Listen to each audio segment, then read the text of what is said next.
Siap pertama, saya mulai dari sini dulu. Ini ayat sangat penting. Bahkan keutamaannya luar biasa. Bahkan ada ulama yang menyebutkan rahasia Al-Quran rangkumannya ada di Al-Fatihah.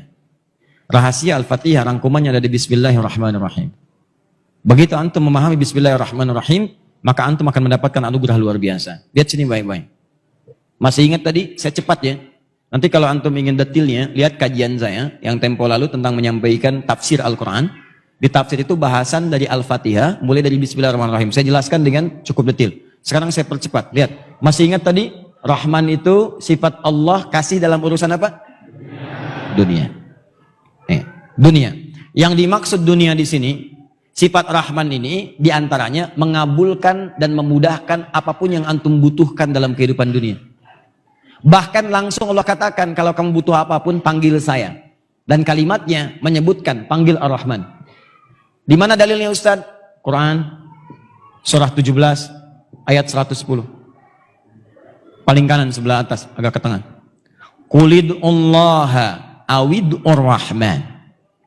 Kalau kamu punya persoalan, punya kebutuhan, punya keinginan apapun dalam urusan-urusan kamu, terutama di dunia kamu, ya, urusan rumah tangga, urusan kantor, pekerjaan, kehidupan sosial, kata Allah, jangan berkeluh kesah, capek, jangan bikin status, tidak menyelesaikan masalah.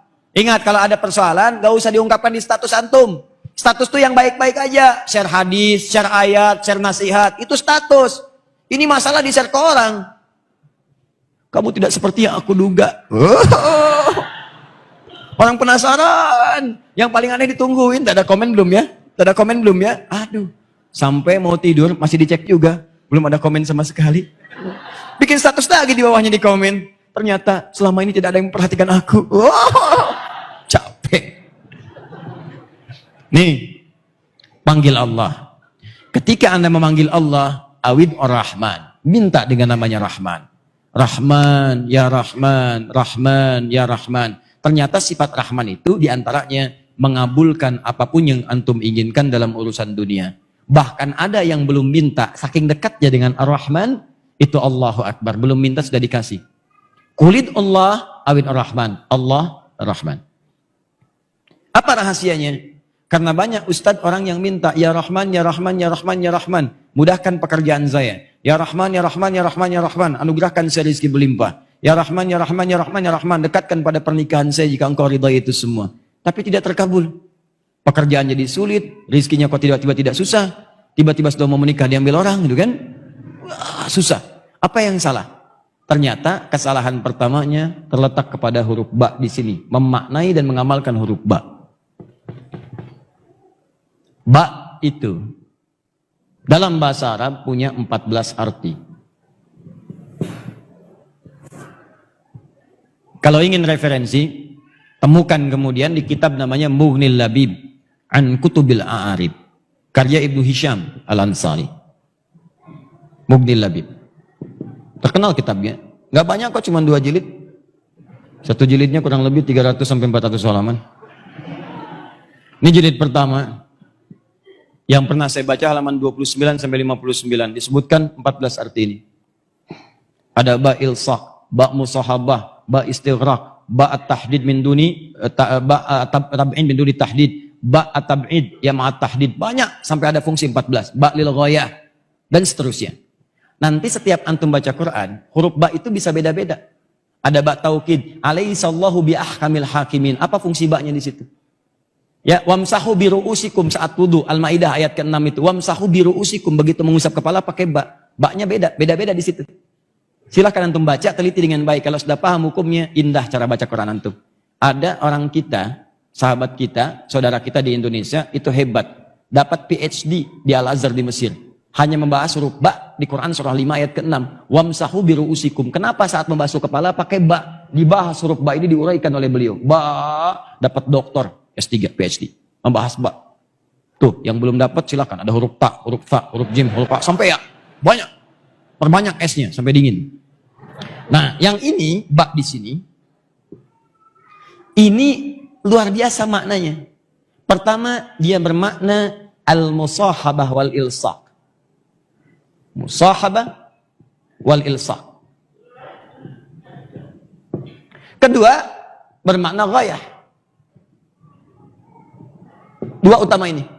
Dua utama ini antum kerjakan, maka ini antum bisa raih dengan cepat.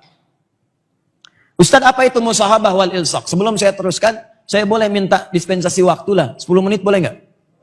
Boleh ya? Nah, supaya ini terjelas. Kalau tidak ya saya tunda pertemuan berikutnya. Ya, boleh? Baik. Baik, teman-teman sekalian, musahabah itu sesuatu yang dekat menyertai.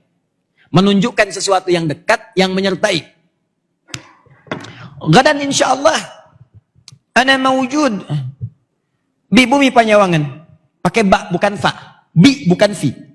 Besok nanti saya ada di bumi Panyawangan. Maksud di bumi Panyawangan itu saya dekat di daerah itu.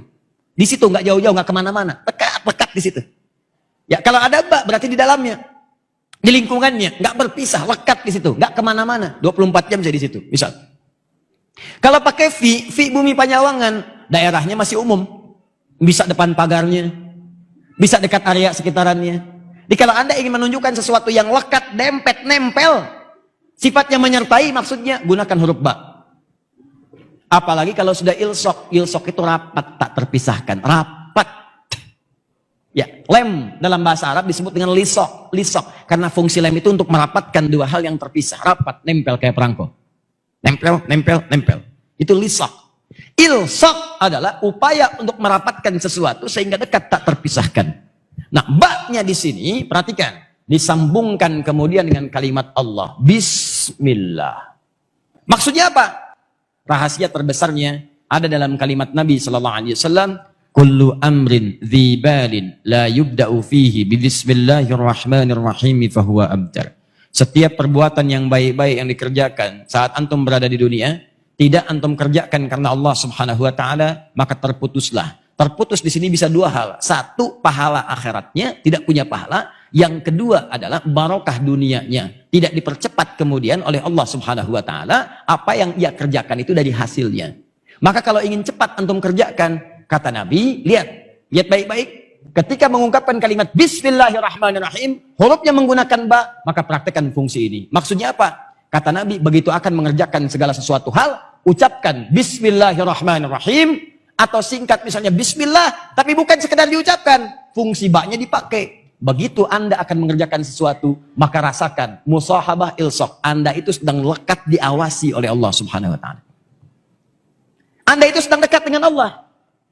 Jadi kalau orang-orang ingin memulai pekerjaan apapun, rasakan saat dikerjakan itu, antum sedang diawasi, lekat ilsok seperti lem nempel. Diawasi oleh Allah. Dilihat Allah. Maka orang-orang yang kemudian melakukan sesuatu, dan dia merasakan, dilihat, diawasi oleh Allah, maka cara mengerjakannya akan berbeda. Contoh, antum sedang ujian. Tiba-tiba antum mengetahui bahwa di sampingnya ada pengawas. Dekat begini, nempel. Ini ujian, ini di sini, gini aja. Pertanyaan saya, antum serius nggak ngisi jawabannya? Serius. Antum di kantor, supervisornya di samping, begini aja. Apakah sempat antum buka-buka WA? Terus ngambil selfie? Teman, jangan balas dulu, ini supervisor di samping saya nih. Mustahil. Pasti Anda akan serius. Nggak di samping pun ada CCTV, itu karena kelihatan, dikasih tahu nih. Jangan sembarangan ya, kami akan awasi nih. Yang nyontek, pasti akan kami berikan hukuman. Yang menyimpang, kami berikan hukuman. Itu pasti akan serius luar biasa. Maka bagaimana dengan orang yang sholatnya Bismillahirrahmanirrahim, ba-nya dia lakukan, ketika dia kerjakan, dia merasakan Allah sedang melihat sholat saya. Allah sedang mengawasi saya. Maka dia akan pastikan belajar membacakan Al-Fatihah dengan sempurna, baca Quran sempurna, karena malu. Masa sudah sering sholat bacaannya belum sempurna? Anda menghadap manusia saja, kata-kata ditata tiap malam. Besok ketemu gubernur sampai nulis dulu, dipelajari dulu di depan cermin. Cermin sampai bilang belum hafal juga gitu ya. Yeah. Ini antum berhadapan dengan Allah yang menciptakan semuanya, yang pengen segala hal dikabulkan. Masa menghadap Allah pernyataan kita masih belum jelas juga, bacaan kita masih berantakan? Maka orang yang Bismillahirrahmanirrahim begitu mengucapkan Bismillah karena merasa Allah mengawasinya, maka dia akan serius mengerjakan sesuai dengan ridha Allah Subhanahu wa taala. Nah, ridha itulah yang akan mempercepat apa yang antum butuhkan. Termasuk mohon maaf nih, duduk kantor, lihat baca proyek. Tiba-tiba datang memo. Pak, tolong mudahkan proyek yang nomor 6, Pak. Di sini ada fee-nya. Insya Allah, pakai insya Allah lagi. Ya, 1 miliar. Tolong tanda tangan Pak, tinggal tanda tangan. Kalau antum paham dengan kalimat ini, Bismillahirrahmanirrahim, begitu antum akan ucapkan itu, begitu mau tanda tangan, sesuatu yang tidak benar, Bismillah, antum merasa pekerjaan antum diawasi oleh Allah. Sebelum kerja, Bismillahirrahmanirrahim, antum merasa diawasi oleh Allah. Langkah antum dilihat Allah, kemanapun diawasi, maka mustahil antum melangkahkan kaki pada yang maksiat. Mampir-mampir ke tempat gak jelas itu gak ada. Karena tahu ketika berjalan Allah mengawasi. Dan tahu Allah mengawasi, mustahil tangan digerakkan. Takut antum. Kenapa Pak? Dipegang aja Pak. Apa Anda tidak sadar kita sedang diawasi Allah? Kita memang berdua, tapi Allah melihat kita. Apa antum ridha saya diwafatkan dalam keadaan sedang maksiat? Siapa yang bisa menjamin saya sehat? Begitu saya tanda tangan, saya wafat. Uangnya tidak saya terima, tapi neraka jaminan bagi diri saya. Maaf, saya tinggalkan semua ini. Walaupun saya harus kehilangan pekerjaan. Tapi Pak, orangnya mengatakan tambah 100 miliar Pak. Gak peduli. Saya sudah tinggalkan semua itu. Pak, orangnya mengatakan tambah lagi 500 miliar Pak. Sebentar, saya istikharah dulu. Saya istikharah dulu. Gak ada. Kalau sudah begini, sudah gak peduli dia mau dikasih berapa, sudah. Dia gak akan tukar surga dengan dunianya. Paham ya? Nah, jadi teman-teman sekalian, ini kalimat ini terakhir goyah. Dia tujukan semua karena Allah. Jadi kalau antum kerjakan segala hal, misalnya, maaf sekali. Antum mau kerja nih, ucapkan Bismillahirrahmanirrahim. Antum mau belajar, masuk kampus pendidikan, Bismillahirrahmanirrahim. Maka baknya di sini menjadikan tujuan, goyah itu tujuan. Semua aktivitas lakukan karena Allah. Makan karena Allah, minum karena Allah, kerja karena Allah, merawat anak karena Allah, ya merawat masjid karena Allah. Begitu antum kerjakan semua karena Allah, lillah, bukan karena yang lain. Maka diucapkanlah itu kalimat Bismillah untuk menunjukkan keseriusan itu. Maka mau minum, Bismillah, minumnya karena Allah. Mau makan, Bismillah, makan karena Allah. Mau berpakaian, Bismillah, karena Allah. Mengerjakan aktivitas karena Allah. Antum aja ngerjakan pekerjaan manusia. Bos, saya sudah kerjakan, siap. Kamu lakukan ini, siap. Kamu kerjakan ini, siap. Begitu antum kerjakan karena bos antum mudahkan urusan antum. Belum waktunya gajian, telepon bendahara. Si Fulan duluin tuh, tambahin aja kalau bisa. Manusia saja bisa memberikan seperti itu, maka bagaimana Allah yang punya sifat Rahman? Maka hamba-hamba yang meniatkan semuanya karena Allah, mengerjakan karena Allah, maka Allah akan mudahkan apapun yang dia butuhkan dalam kehidupan dunianya. Ini rahasianya. Jadi kalau antum ada kesulitan dalam kehidupan dunia, coba cek dulu, mungkin salah niat. Niatnya untuk dunia aja, maka Allah pun jadikan hukum dunia. Tapi kalau antum jadikan itu karena Allah, maka Allah jadikan hukum akhirat diturunkan ke bumi. Sesuatu yang belum diraih dengan pekerjaan diturunkan dengan begitu mudahnya. Lakukan. Coba teman-teman yang kerja selama ini. Ya, saya mau tanya pada Anda, dari pekerjaan Anda itu belasan tahun sampai dengan sekarang, atau sampai sudah selesai, berapa persen dari pekerjaan yang dikerjakan karena Allah? Itu antum yang kuliah, yang belajar, yang ke kampus, sampai sekarang. Niat antum belajar itu untuk apa? Cari ijazah, cari PK, cari kerja. Kalau cuma begitu, jangankan antum, yang lain pun udah banyak. Bahkan yang belum beriman pun seperti itu juga. Apa bedanya antum dengan mereka? Mesti ada perbedaan, karena apa yang kita kerjakan itu akan kita bawa pulang. Itu poinnya. Termasuk ustadz juga sama, ingetin tuh. Ustadz doakan, ingatkan supaya dakwahnya karena Allah, bukan karena yang lain. Sebab kalau sudah urusan dunia, udah repot tuh. Sebab ustadz itu jadi panutan. Kalau dakwahnya diarahkan ke urusan dunia, maka umatnya pun akan celaka. Itu yang keliru nanti. Karena itu teman-teman sekalian, kembali kemudian ke sini, terakhir, semua yang dikerjakan karena Allah, bukan cuma dunia dapat, akhiratnya pun dapat. Dunia itu otomatis, nih, contoh ya, misalnya minum nih. Saya ambil contoh, ada dua orang, punya gelas yang sama. Mereknya sama Akhir TV. Ada penutupnya. Volume airnya sama, nggak sampai penuh. Ya, airnya air bening, ya kan? Sama semuanya. Jadi yang satu, dua-duanya muslim. Non-muslim kita simpan, dua-duanya muslim. Yang satu cuma minum aja, minum. Yang satu dia ucapkan bismillah. Bismillahirrahmanirrahim, dia minum. Maka minuman yang diucapkan karena Allah dengan menyebut bismillahirrahmanirrahim, pertama barakah sifat Rahman akan diturunkan pada minuman itu. Minuman ini akan menjadi energi bagi peminumnya yang bukan sekedar menghilangkan haus. Kalau cuma menghilangkan haus, dua-duanya hausnya hilang. Tapi yang ini ada energi positif untuk merespon kebaikan-kebaikan yang ditawarkan kepadanya. Ini jadi tenaga nih. Walaupun cuma minum. Makanya orang-orang puasa saat Ramadan, kenapa tambah kuat dibanding sebelumnya? Karena apa yang mereka makan dan minum, dia niatkan karena Allah. Bukannya karena Allah, sahurnya karena Allah, macam-macam, lebih kuat. Kalau yang lemes-lemes itu kelihatan, makannya banyak tapi lemesnya banyak. Kenapa? Karena targetnya cuma makan minum aja. Baru sahur, dananya buka. Hari ini buka jam berapa ya? Udah pesen tuh. Bahkan dari malam dari nyiapkan menu buka. Besok buka pakai apa? Yang seperti itu nggak akan jadi tenaga. Betul. Habis di masjid, tiduran lagi. Nyampe rumah, tidur lagi. Masuk kantor, ke musola, tidur lagi. Bahkan hadis palsu. Niyamu shaimi ibadah. Tidur orang puasa, ibadah. Palsu.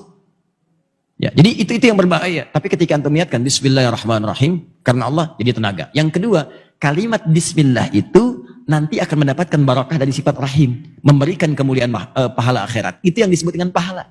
Jadi begitu antum ucapkan Bismillah atau Bismillahirrahmanirrahim, airnya menghilangkan haus, tapi kalimat Bismillahirrahmanirrahim yang mendatangkan pahala. Minimal 10 dituliskan nilainya. Quran surah ke-6 ayat ke-160. Man jaa bil hasanati falahu asyru amsalihha. Pekerjaan diniatkan karena Allah jadi hasanah, nilainya 10. Itu yang disebut dengan amal saleh. Maka Bismillahirrahmanirrahim, pahala. Datanglah kemudian itu, masuklah antum dengan bekal itu ke surga.